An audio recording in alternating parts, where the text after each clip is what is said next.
गाड़ी को एकदम से ब्रेक लगता है। जोगी और इनाया दोनों अतीत की यादों से बाहर आते हैं। दोनों की आंखें आंसुओं से भरी हैं। चेहरे पर हजारों दर्द की लकीरें उभर कर आ गई हैं। जहाँ इनाया आज भी अनजान है जोगी की पहचान से, वहीं जोगी इनाया के इतने करीब होकर भी उससे बहुत दूर है। जोगी और इनाया दोनों अतीत से बाहर आकर अपने जज्बातों पर काबू पाने की नाकाम कोशिश कर रहे होते हैं। जोगी इनाया से, क्या हुआ मिस रूही? आंखों में आंसू क्यों है? ऐसा क्या याद आ गया तुम्हें जो इन आंखों में ठहर भी ना पाया और आंसुओं के जरिए बाहर आ गया? शायद आंख में कुछ चला गया है, इसलिए आंख से पानी आ रहा है। यह कहते हुए रूही आंख को पोंछने लगी। तभी जोगी अपने रुमाल से रूही की आंखों से आंसू साफ करने लगा। इससे वो रूही के बहुत ही करीब आ गया था। जोगी का चेहरा रूही के चेहरे के बिल्कुल सामने था। जोगी को अपने इतने नजदीक देखकर रूही की सांस ही अटक गई। रूही ने जोगी को रोकने के लिए उसका हाथ पकड़ लिया। अचानक रूही के रोकने से जोगी की आंखें रूही की आंखों से जा मिली। कुछ पल के लिए दोनों एक दूसरे में खो गए। उसी समय बाहर से गाड़ी के हॉर्न की आवाज आई तो दोनों होश में आए। जोगी जल्दी से अपनी सीट पर बैठ गया और गाड़ी स्टार्ट कर दी। रूही भी अपनी आंखें साफ करके शीशे से बाहर देखने लगी। कुछ पल बाद रूही जोगी की तरफ देखकर, आपकी आंख में भी कचरा चला गया है? जोगी, क्यों? आपकी आंखें भी लाल हो रही हैं। ऐसा लग रहा है जैसे आप रो रहे हैं। हाँ, मैं रो रहा था, जोगी ने रूही की आंखों में देखते हुए कहा। रूही हैरानी से, आप रो रहे हैं सर? पर क्यों? किसी की याद आ गई थी, जोगी ने कहा। रूही, किसकी सर? अगर आप बताना चाहें तो। जोगी, है कोई जो वादा करके नहीं आया, जिसने बड़ी ही आसानी से मुझे भुला दिया, जिसने ये भी नहीं सोचा कि मैं उसके बिना कैसे रहूँगा, कैसे जीऊँगा मैं उसके बिना।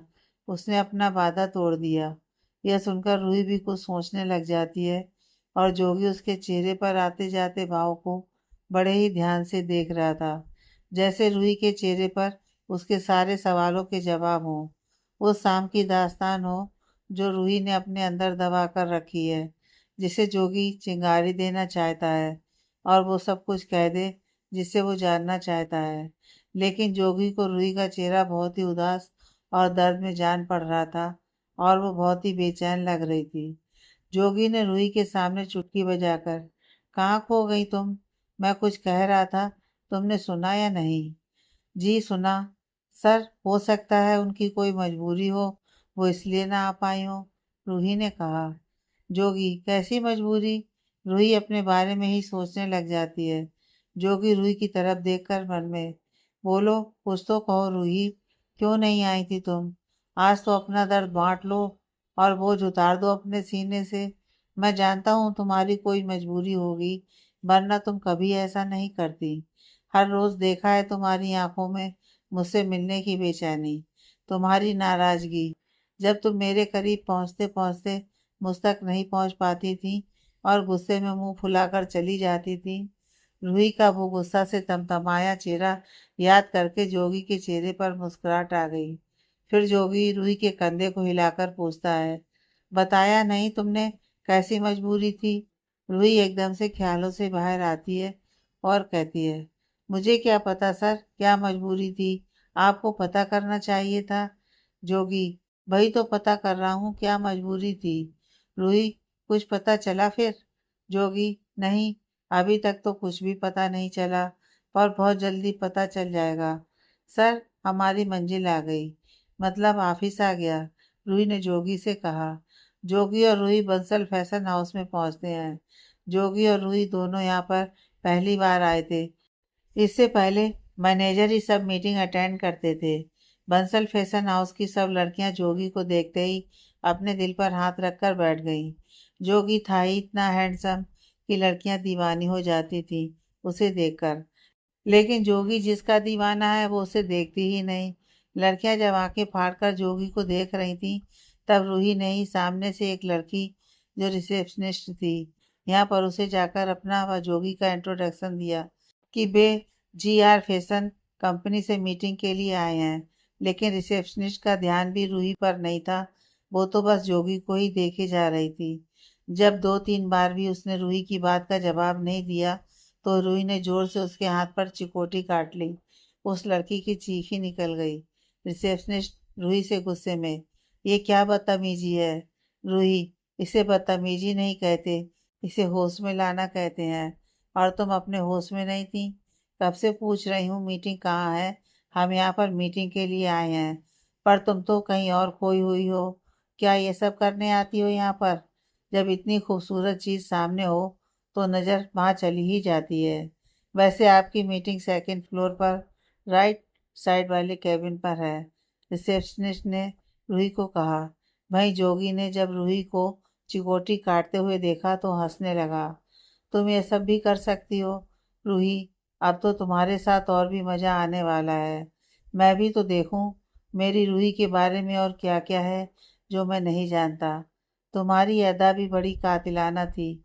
रूही उस लड़की को गुस्से में देखते हुए और जोगी रूही की तरफ देखकर मुस्कुराते हुए लिफ्ट की ओर जाने लगे।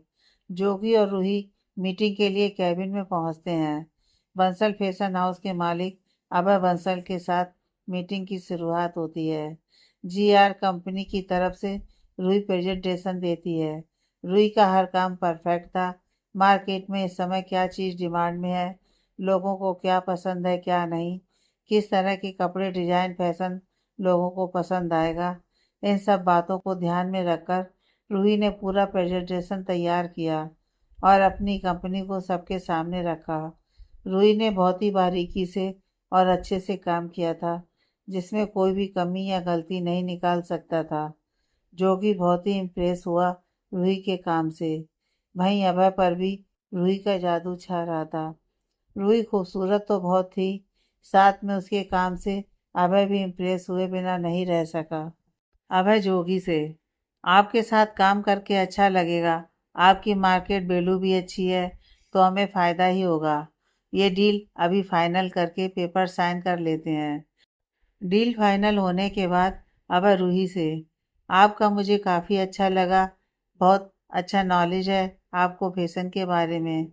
आप खुद तो बहुत ही सिंपल रहती हैं, फिर भी डिज़ाइन वगैरह सबकी अच्छी जानकारी है। वैसे आपको फैशनेबल चीज़ों की ज़रूरत ही नहीं है, आप सादगी में भी बहुत ही खूबसूरत लग रही हैं। अभय की बातें सुनकर जोगी को बहुत गुस्सा आ रहा था।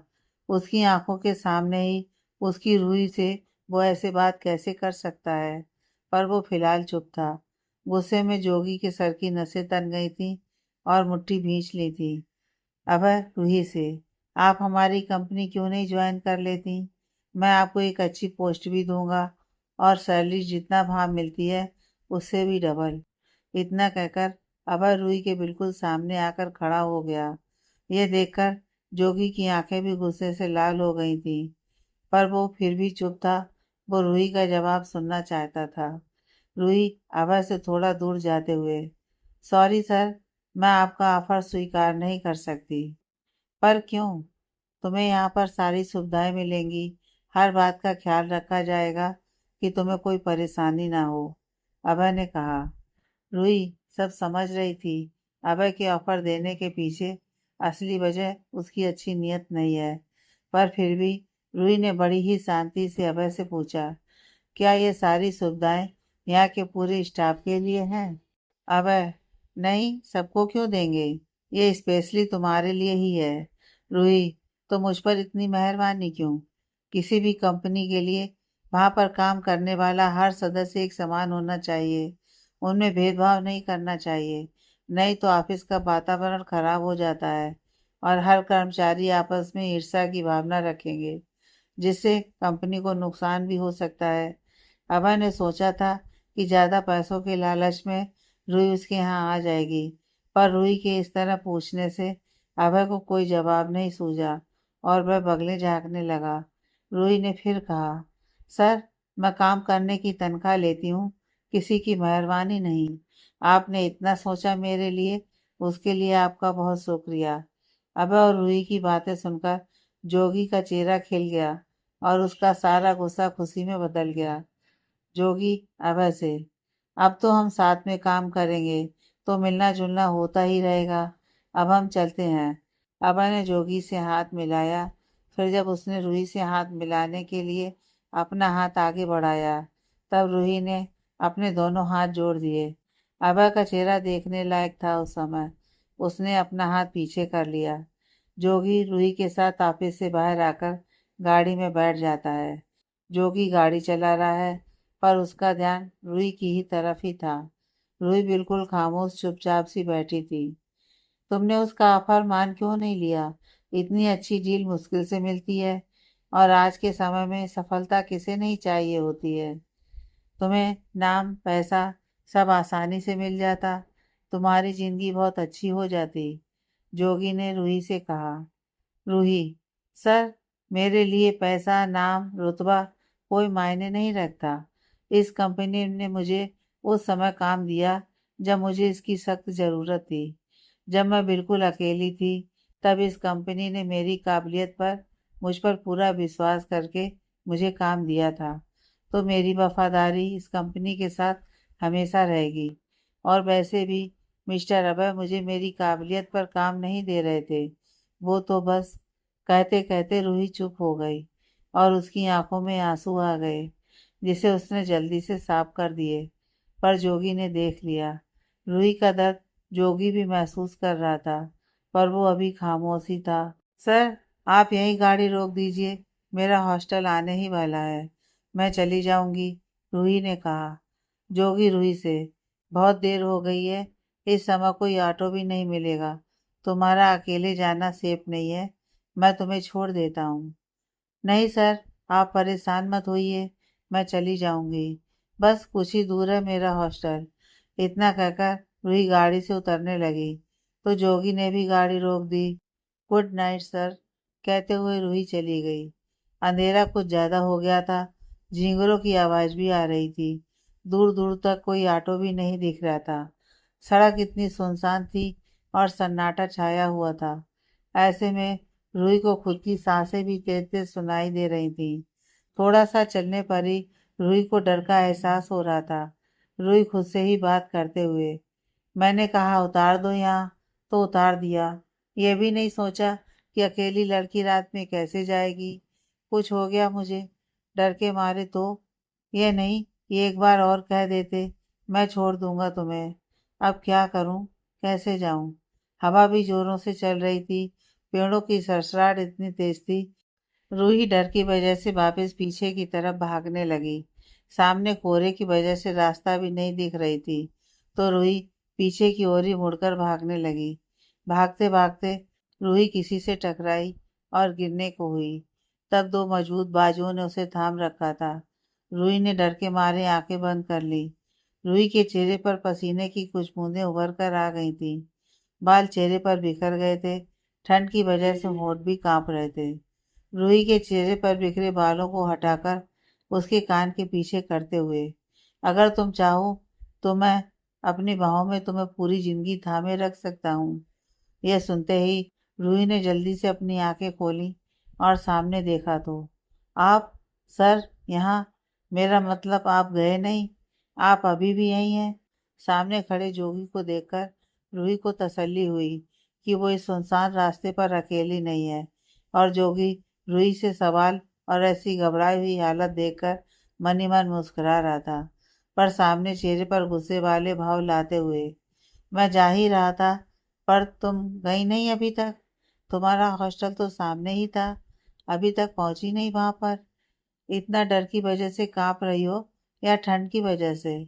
तुम लड़कियों का भी अजीब है, ठंड से मर जाएंगी पर स्वेटर जैकेट कुछ नहीं पहनेंगी। अब ये मत समझना मैं अपना जैकेट उतार कर तुम्हें दे दूंगा। रूही चुपचाप जोगी की डांट सुन रही थी, क्योंकि अभी उसके पास और कोई रास्ता नहीं था। उसे जल्दी से हॉस्टल पहुंचना था। सर, आप मुझे छोड़ देंगे? रूही ने मासूम सी शक्ल बनाकर पूछा। नहीं, मैं तुम्हें नहीं छोड़ सकता, कभी नहीं, जोगी ने कहा। रूही मायूस होकर, लेकिन सर, जोगी मन में, तुम्हें कैसे छोड़ सकता हूँ? कभी नहीं। अब तो एक पल के लिए भी तुम्हें अपनी आंखों से ओझल नहीं होने दूंगा। तभी तो यहीं पर हूँ। अभी तक तुम्हें अकेला छोड़कर कैसे जा सकता हूँ? इससे पहले कि तुम्हारी ठंड से कुल्फी जम जाए, चलो गाड़ी में बैठो, तुम्हें छोड़ देता हूँ। जोगी ने कहा। रूही बिना देर किए सीट पर बैठ गई। जोगी को बड़ा अच्छा लग रहा था रूही को डांट कर, इस तरह परेशान करके। वो तो बस खुश हो रहा था, उसे कुछ समय और मिल गया रूही के साथ। जोगी ने ड्राइविंग सीट पर बैठकर गाड़ी स्टार्ट कर दी। रूही पूरे दिन काम की वजह से आज बहुत ज़्यादा ही थक गई थी, तो वो सीट पर से टिकाकर आंखें बंद करके लेट गई। जोगी ने कार के पीछे से एक शॉल निकालकर रूही के ऊपर डाल दी। रूही आराम से सो रही है और जोगी रूही को देखे जा रहा है। एक सुकून सा मिलता है जोगी को रूही को देखकर।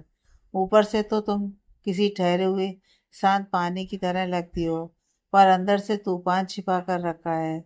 तुम मेरी जिंदगी हो, मेरे जीने की वजह हो। कुछ ही समय में रूही का हॉस्टल आ गया।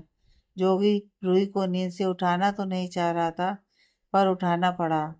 जोगी, आज पूरी रात कार में ही सोने का इरादा है क्या? उठो, हॉस्टल आ गया तुम्हारा। जाकर आराम से सो जाओ, कल जल्दी ऑफिस आना है। थैंक यू सर, रूही कहते हुए चली गई। और जोगी कुछ देर वहीं खड़े होकर उसे देख रहा था। कुछ कदम चलने पर रूही पीछे मुड़ती है। गुड नाइट सर, इस तरह ठंड में खड़े रहेंगे तो आपकी कुल्फी जम जाएगी। जोगी मुस्कुराकर रह गया। रूही हॉस्टल पहुंचकर अपने कमरे में आती है और जोगी कुछ देर वहीं पर खड़े रहकर रूही को जाते हुए देखता है, फिर गाड़ी में बैठकर चला जाता है। मीरा कब से रूही का इंतजार कर रही होती है। उसे रूही की चिंता भी हो रही थी। कभी इतनी देर नहीं लगाती रूही ऑफिस से लौटने में, तो आज क्या हो गया जो अब तक नहीं आई और मुझे फ़ोन भी नहीं किया। इतने में रूही आ जाती है। रूही को देखकर मीरा को तसल्ली होती है कि वो सही सलामत आ गई। मीरा रूही से, कहाँ गुम हो गई थी आज? कोई अता ना पता, ना ही पूरे दिन में एक भी फ़ोन किया और ना ही मेरा फ़ोन रिसीव किया। सब ठीक तो है ना? कुछ हुआ तो नहीं ऑफिस में? किसी ने कुछ कहा तो नहीं? अरे अरे, बस कर, एक साथ इतने सारे सवाल। कुछ नहीं हुआ है मुझे, मैं ठीक हूँ और ऑफिस में भी सब ठीक है। जोगी सर के साथ मीटिंग में जाना पड़ गया, फिर वहीं पर बहुत टाइम लग गया। बहुत देर हो गई थी, तो और कोई ऑटो भी नहीं मिल रहा था, तो सर मुझे यहाँ तक छोड़ गए हैं। अरे वाह, क्या बात है! बॉस ने तुझे यहाँ तक लिफ्ट दी और तुझ डरपोक को सही सलामत हॉस्टल पहुँचा दिया। बड़ा ही अच्छे मालूम पड़ रहे हैं तेरे जोगी सर। हंसते हुए मीरा ने कहा। रूही, तू ना ज्यादा मत सोच, कोई अच्छे नहीं है, एक नंबर के खड़ूस है। जानती भी है आज जोगी बाबा ने क्या किया? मीरा हंसते हुए, क्या किया तेरे उस जोगी बाबा ने? रूही ने पिलो उठाकर मीरा के ऊपर फेंक दिया। मेरा कैसे हो गया जोगी? वो तो इतना खड़ूस है ना, कोई भी लड़की उसे मेरा जोगी कहने के लिए 10 बार सोचेगी। अच्छा अच्छा बाबा, गुस्सा मत कर, क्या हुआ ये बता अब। मीरा ने कहा। रूही, पहले तो उसने अपने केबिन में ही मेरी सीट लगा दी, फिर सालों से पड़ी धूल भरी फाइलें चाहिए थी, कहाँ कहाँ से ढूंढ कर दी, ये तो मैं ही जानूं। पूरे साल भर का काम आज उसे एक दिन में ही खत्म करना था। ना खुद चैन से बैठ रहा था और ना ही मुझे बैठने दे रहा था। बहुत ज्यादा थका दिया आज खड़ूस ने, और इतने में भी उसे चैन नहीं पड़ा, अपने साथ मीटिंग में भी लेकर चले गए। बस ये समझ ले यार, शेर की गुफा से जिंदा लौट आई मैं। मीरा जोर से हंसते हुए, शेर? हाँ शेर ही है। घूर कर तो ऐसे देखता है जैसे कच्चा ही खा जाएगा, बिना नमक मिर्च के। गुस्से में रूही ने कहा। अब मीरा पेट पकड़कर जोर जोर से हंसने लगी। यार, तू पहले डिसाइड कर ले, वो जोगी बाबा है या जोगी शेर। तू ना एक काम कर, खाना खाकर सो जा, आराम कर ले। आज बहुत ज्यादा थक गई है। यूं ही बातें करते करते, एक दूसरे की टांग खींचते खींचते रूही और मीरा थक हार कर सो जाती हैं। अगले दिन रूही आज समय से ही ऑफिस पहुंच जाती है। वो जोगी को कोई मौका नहीं देना चाहती कि जोगी देर से आने पर उसे कुछ कहे या फिर कोई बिना मतलब की सजा दे। आज सूरज कहाँ से निकल आया, आज तो समय से पहले ही ऑफिस आ गई। हंसते हुए पूजा ने रूही से कहा। रूही मुस्कुराते हुए पूजा से, सूरज तो वहीं से निकला है जहाँ से रोज निकलता है। कल देर से आई थी तो सजा के तौर पर सर ने मेरी जगह ही बदल दी थी। अब अगर आज भी देर से आती तो पता नहीं कौन सी नई सजा दे देते। तो अब से रोज समय पर ही आना पड़ेगा। वैसे सर आ गए क्या? पूजा, नहीं, अभी नहीं आए हैं। चलो अच्छा है। एक गहरी सांस लेते हुए रूही ने कहा, मैं जब तक अपना काम कर लेती हूँ। थोड़ी देर हो गई थी, आज जोगी ऑफिस नहीं आया। रूही सोचते हुए, सर अभी तक आए नहीं। लगता है कल ज्यादा ही थक गए होंगे, इसलिए नींद ही नहीं खुली होगी। आराम से सो रहे होंगे। अच्छा है, ना आए तो कम से कम मैं तो आराम से अपना काम कर लूंगी। नहीं तो बेवजह के कामों में उलझा देते हैं। वहीं दूसरी ओर जोगी नारी निकेतन केंद्र पहुंचा है। रूही के बारे में सारी जानकारी देने वाले ने यह भी बताया था कि रूही अक्सर नारी निकेतन केंद्र जाती रहती है। पर क्यों जाती है और किससे मिलने जाती है, यह नहीं पता। जोगी यही जानने के लिए आज ऑफिस न जाकर नारी निकेतन केंद्र आया है। जोगी नारी केंद्र की संचालक से मिलकर खुद को रूही का रिश्तेदार बताता है और कहता है कि उसने इस संस्था की बहुत तारीफ सुनी है रूही से, कि कैसे इस संस्था लड़कियों की मदद करती है और उन्हें अपने पैरों पर खड़ा करती है। तो वो भी इस संस्था की थोड़ी सी सहायता करना चाहता है। संचालक जोगी से, यह तो बहुत ही अच्छी बात है। आप इस संस्था के लिए इतना सोच रहे हैं। आप जैसे कुछ और लोग हमारी सहायता करें तो यहाँ पर रहने वाली लड़कियों का भविष्य सुधर जाए। रूही भी आती रहती है यहाँ पर। जब से वो आशा को हमारे यहाँ छोड़कर गई है, तब से वो उसकी पढ़ाई वगैरह की जिम्मेदारी खुद ही उठा रही है। साथ में बाकी लड़कियों की भी सहायता करती रहती है। लेकिन वो दिन रात मेहनत करती रहती है। थोड़े से पैसे और जमा हो जाएं तो आशा को किसी अच्छे कॉलेज में दाखिला दिला दे। जोगी मन में, ये आशा कौन है और रूही इसके लिए इतना सब क्यों कर रही है? अब तो आशा से मिलकर ही रूही के बारे में कुछ पता लग सकता है। जोगी एक बड़ी राशि का चेक काटकर संचालक को दे देता है और उनसे कहता है, क्या मैं आशा से मिल सकता हूँ? संचालक आशा को अपने ऑफिस में ही बुला लेती है और आशा से उसका परिचय रूही के रिश्तेदार के रूप में कराती है।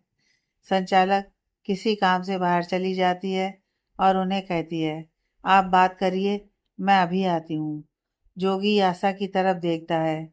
एक 17 साल की लड़की, दो चोटियां बनी हुई, हाइट औसत थी, सांवला रंग, तीखे नैन नक्श। जोगी आशा को देखकर सोचता है, कौन है ये? पहले कभी इसे रूही के साथ नहीं देखा। कहीं ये रूही की कोई रिश्तेदार तो नहीं? लेकिन जहाँ तक मैं जानता हूँ वो तो अकेली है। फिर ये कौन है? तभी आशा जोगी से बात करती है। आशा, आप रूही दीदी को पहचानते हैं, लेकिन आपको पहले कभी देखा नहीं और ना ही दीदी ने कभी आपके बारे में बताया। आप कौन हैं? रूही दीदी को कैसे जानते हैं आप?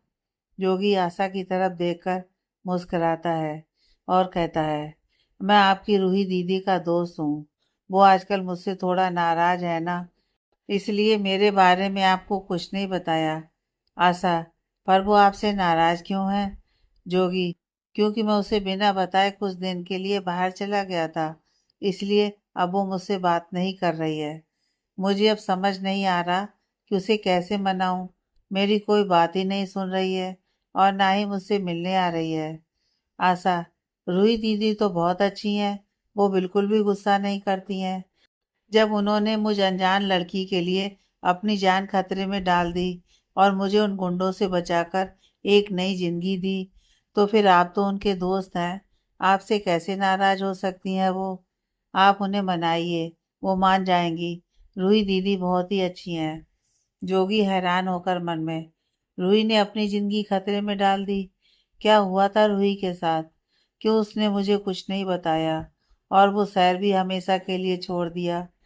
जोगी आशा की ओर देखते हुए, मनाने के लिए ही बुलाया था 3 साल पहले, पर वो आई ही नहीं।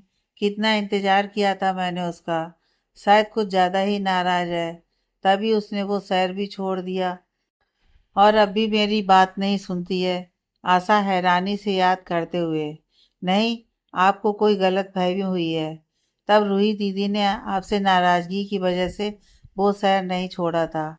मजबूरी में दीदी को उस दिन वो शहर, वो जगह, सब कुछ छोड़ना पड़ा। जोगी, मजबूरी? कैसी मजबूरी? आशा धीरे से, मेरी वजह से मैं अचानक से तूफान बनकर रूही दीदी की जिंदगी में आ गई, जिसने उनकी जिंदगी को पूरी तरह से बदल दिया। उस शाम कुछ गुंडों ने मुझे पकड़ लिया था। मैं अपने घर से भागकर आई थी। तब रूही दीदी ने अपनी जान की परवाह न करते हुए मुझे उनसे बचाया, और उनसे बचाते हुए भागते भागते हम इस शहर आ गए। रूही दीदी को बहुत ज़्यादा चोट लगी थी, पर अपनी परवाह न करते हुए उन्होंने पहले मेरे लिए सोचा और मुझे इस नारी निकेतन केंद्र में छोड़कर गईं और कहा वो जल्दी ही मेरे पास आएंगी। फिर वो नहीं आई। मुझे उनकी चिंता भी हो रही थी कि वो ठीक हैं या नहीं, उन्हें कुछ हो ना गया हो। मैं बहुत डर गई थी। फिर एक दिन वो आई। रूही दीदी बहुत खुश थी। उन्हें नौकरी मिल गई थी और उन्होंने मेरी पढ़ाई भी शुरू करवा दी। अगर उस दिन रूही दीदी नहीं होती तो मैं भी आज शायद जिंदा नहीं होती। रूही दीदी बहुत अच्छी है, आपको भी माफ़ कर देंगी। आखिर आज जोगी को सब पता चल गया। रूही की उस दिन ना आने की वजह इस तरह की होगी, यह तो जोगी ने सपने में भी नहीं सोचा था। जोगी बिना कुछ कहे वहां से बाहर आकर अपनी गाड़ी में बैठकर वहां से चला जाता है। क्यों इतना दर्द अकेली सहती रही? क्यों नहीं मुझे बताया? सारी गलती मेरी है। मुझे उस दिन तुम्हें अकेला छोड़ना ही नहीं चाहिए था। अगर तुम्हें कुछ हो जाता तो मैं कैसे जीता तुम्हारे बिना? जोगी की आंखें लाल हो गई थीं। वो उस समय के रूही के हालात, उसकी तकलीफ को महसूस कर रहा था कि रूही ने कैसे उन हालातों का सामना किया, और जोगी को रूही पर फक्र भी हुआ कि उसने किसी की जान बचाई। जोगी की नज़रों में रूही के लिए इज्जत और भी बढ़ गई, और प्यार भी। वहीं दूसरी ओर जूही ऑफिस में काम कर रही थी, लेकिन उसकी नज़रें बार बार दरवाजे पर ही जाकर टिक जाती थी कि शायद अब जोगी सर आ जाएं।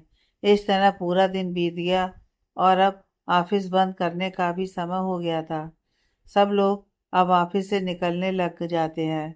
रूही भी सब फाइलें जमा कर रख रही होती है और खुद से ही बातें करती जाती है। मुझे तो बड़ा कह रहे थे गुस्से में कि ऑफिस समय से आना, लेकिन खुद तो बिना बताए ही गायब हो गए। अब आज का सारा काम भी कल मुझसे डबल डबल कराएंगे। बॉस है ना, तो खुद कुछ भी कर सकते हैं। इन्हें कोई कुछ थोड़ी ना कहेगा। रूही बाहर जा ही रही होती है, तभी प्यून आकर रूही को कुछ देता है। रूही प्यून से, ये क्या है, किसने दिया है? प्यून, मैम बाहर कोई आपके बारे में पूछ रहा था, ये आपको देने के लिए तो मैं ले आया उसे। रूही, अच्छा ठीक है, तुम जाओ। एक लिफाफा होता है जिसे रूही खोलती है तो उसमें एक गुलाब का फूल निकलता है। फूल देखकर रूही को पिछली सभी बातें याद आने लगती हैं और उसकी आंखों में आंसू आ जाते हैं। वो भागकर बाहर जाती है, ये देखने कि किसने फूल भेजा है। रूही हाँफते हुए प्यून से, तुमने देखा उसे जिसने लिफाफा दिया? कहाँ पर है वो अभी? प्यून, मैम वो तो लिफाफा देकर चला गया। उसे पहले कभी नहीं देखा था यहाँ पर। रूही उदास सा हो जाती है। वो लिफाफे को देखती है तो उसमें एक खत भी होता है। रूही वो खत पढ़ती है।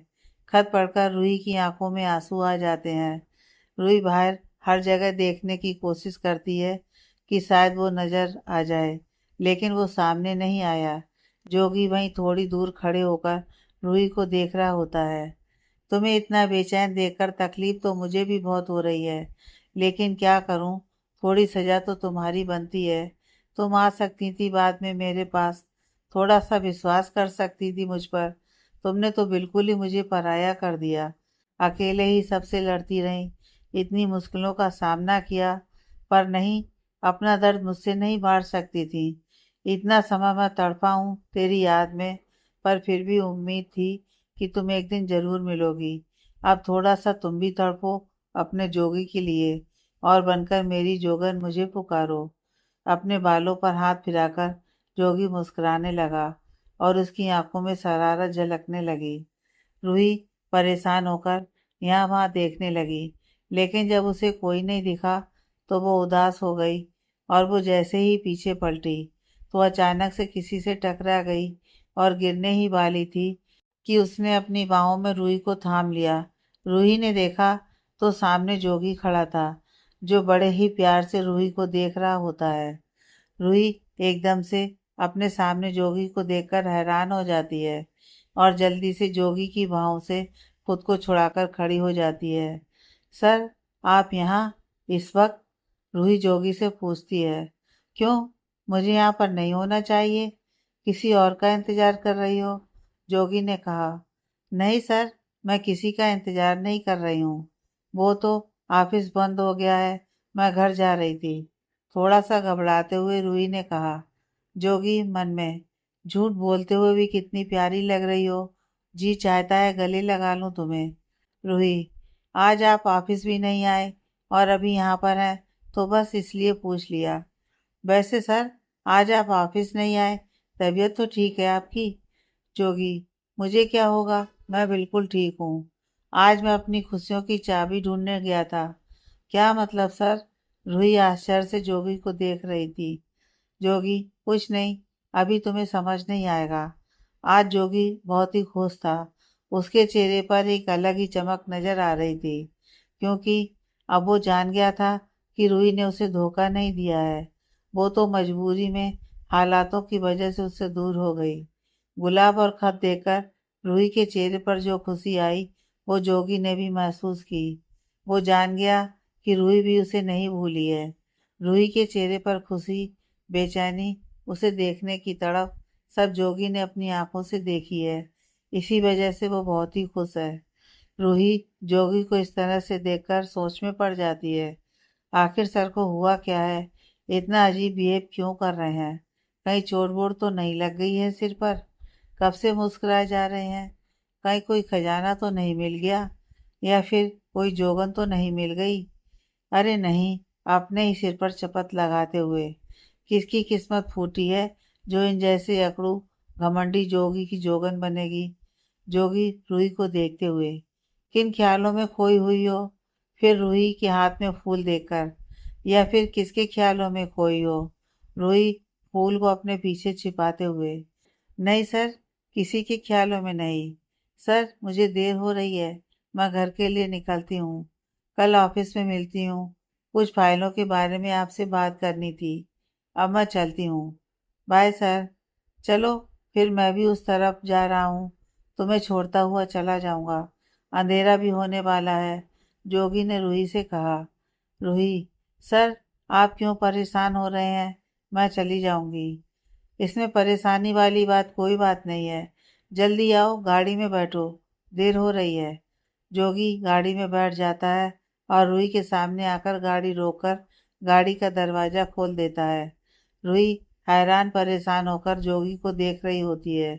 उसे समझ ही नहीं आ रहा होता है कि ये आज अचानक से उसके साथ ये सब क्या हो रहा है। एक तरफ इतने समय बाद उसे वो मिला है जिसकी उसने उम्मीद भी छोड़ दी थी। रूही ने तो सोचा था वो उसे कब का भूल चुका होगा और अपनी जिंदगी में आगे बढ़ गया होगा, लेकिन वो लौट आया है फिर से उसकी जिंदगी में। और दूसरी तरफ ये अजीब अजीब सा हरकतें कर रहे हैं। पहले तो हमेशा एंग्री यंग मैन बने रहते थे और आज इतना स्वीट। मैं तो सोच सोच कर पागल हो जाऊंगी। जोगी, क्या सोच रही हो? क्या आज यहीं रुकने का इरादा है? जल्दी आकर गाड़ी में बैठो। रूही चुपचाप करके गाड़ी में बैठ जाती है और जोगी गाड़ी चलाने लगता है। जोगी बार बार रूही की ओर देख रहा होता है। रूही बाहर देख रही होती है। इस वक्त रूही के चेहरे पर उलझन साफ साफ दिख रही थी। रूही उस खत के बारे में ही सोच रही होती है। क्या सच में उसने मेरा इतना इंतजार किया, मुझे याद रखा? उसके खत को पढ़कर तो यही महसूस हुआ कि वो बहुत ही तकलीफ में था। उसने मुझे गुलाब भेजा, क्या वो मुझसे नाराज नहीं है?